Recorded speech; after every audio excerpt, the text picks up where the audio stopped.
Salut à tous, bienvenue sur ma chaîne et aujourd'hui j'ai une histoire inspirante pour vous. C'est l'histoire d'un garçon de 24 ans qui travaillait pour un patron strict.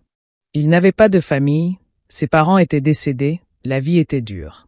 Chaque jour, il gagnait un peu d'argent, rentrait à la maison, préparait à manger, mangeait et s'endormait. Une nuit, il a cuisiné 4 chapatis et des légumes. Mais quand il est revenu après s'être lavé les mains, il manquait un chapati. Il a pensé que c'était étrange mais l'a ignoré. La même chose s'est produite le lendemain. Le 3e jour, il a décidé de rester vigilant et a attrapé le voleur, une grosse souris grasse. Le garçon a attrapé la souris, mais à sa grande surprise, la souris a parlé. « Frère, dit la souris, pourquoi m'arrêtes-tu? Je prends juste ma part du destin. S'il te plaît, laisse-moi le chapati. » Le garçon a répondu, « J'ai à peine de quoi manger. Je fais 4 chapatis pour survivre et tu en voles un chaque jour. Ma vie est déjà difficile. » La souris dit, « Je connais quelqu'un qui peut t'aider. Il répondra à toutes tes questions et te guidera dans la vie. » Le garçon demanda, « Qui est cette personne? » La souris répondit, « C'est Gautam Buddha. Va à son ashram et il te montrera le chemin. » Le garçon décida de suivre le conseil de la souris. Il prit 5 jours de congé et commença son voyage. La première nuit, il vit un grand manoir et demanda un abri. Le propriétaire du manoir lui dit, « Où vas-tu, mon fils? » Le garçon répondit, « Je vais à l'ashram de Gautam Buddha. » Le propriétaire dit, « C'est merveilleux. Peux-tu lui poser une question pour moi? Ma fille n'a pas dit un mot depuis 20 ans. S'il te plaît, demande-lui quand elle parlera à nouveau. » Le garçon promit de poser la question et continua son voyage. Le lendemain, il atteignit des montagnes enneigées. Le chemin était dangereux et il ne savait pas comment traverser. Puis il vit un magicien en train de méditer là-bas. Le magicien lui dit, « Où vas-tu? » Le garçon répondit, « Je vais rencontrer Gautam Buddha. » Le magicien dit, « Peux-tu lui poser une question pour moi? Je médite ici depuis 1000 ans mais je ne peux toujours pas aller au paradis. S'il te plaît, demande-moi quand j'atteindrai le paradis. » Le garçon accepta.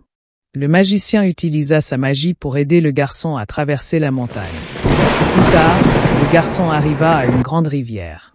Il ne savait pas comment la traverser. Il vit alors une tortue géante.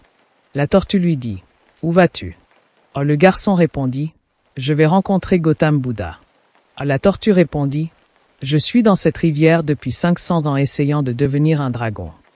S'il te plaît, demande-lui quand j'en deviendrai un. » Le garçon accepta et traversa la rivière sur le dos de la tortue. Finalement, le garçon atteignit l'ashram de Gautam Buddha. Après avoir écouté le discours de Bouddha, il apprit que Bouddha ne répondrait qu'à 3 questions. Le garçon se retrouva alors face à un dilemme. Il avait 4 questions. Les propriétaires, les magiciens, les tortues et la sienne. Après mûre réflexion, il décida de laisser tomber sa question et de poser les 3 autres. Gautam Buddha répondit. Tout d'abord, la fille du propriétaire parlera le jour de son mariage. Deuxièmement, le magicien ira au paradis s'il lâche son bâton. Et troisièmement, la tortue deviendra un dragon lorsqu'il enlèvera sa carapace. Le garçon remercia Gautam Buddha et commença son voyage de retour.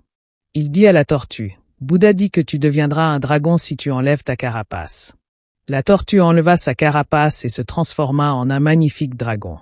Avant de s'envoler, elle laissa derrière elle un tas de perles en guise de cadeau. Le garçon rencontra le magicien et lui dit, « Bouddha dit que tu dois lâcher ton bâton pour aller au paradis. » Le magicien tendit le bâton au garçon et monta au paradis. Finalement, le garçon atteignit le manoir et dit au propriétaire, « Bouddha dit que ta fille parlera le jour de son mariage. » Le propriétaire était ravi et dit, « Qui pourrait être un meilleur marié que toi? S'il te plaît, épouse ma fille. » Le garçon épousa la fille et dès qu'ils se marièrent, elle prononça ces premiers mots. « Tu es celui qui est venu chez nous cette nuit-là. » La vie du garçon a changé. Il avait maintenant la richesse des perles, le pouvoir du bâton du magicien et l'amour de sa femme. Tout cela est arrivé parce qu'il a choisi de faire passer les autres en premier. Cette histoire nous enseigne une leçon puissante. La vraie grandeur vient de l'altruisme et du sacrifice. Le garçon a osé abandonner sa question pour aider les autres. Et ce faisant, il a trouvé le bonheur et le succès. La vie nous met souvent au défi de choisir entre nos désirs et les besoins des autres. Lorsque nous accordons la priorité à la gentillesse, à l'empathie et à la générosité, l'univers nous récompense de manière inattendue. N'oubliez pas qu'aider les autres peut créer une joie et un épanouissement durable. Abandonner les peurs et les mauvaises habitudes ouvre la porte à de nouvelles opportunités. L'altruisme ne signifie pas perdre, mais gagner quelque chose de bien plus précieux. Alors faites un pas aujourd'hui pour abandonner l'égoïsme et aider quelqu'un dans le besoin. En retour, la vie vous surprendra avec des bénédictions au-delà de votre imagination.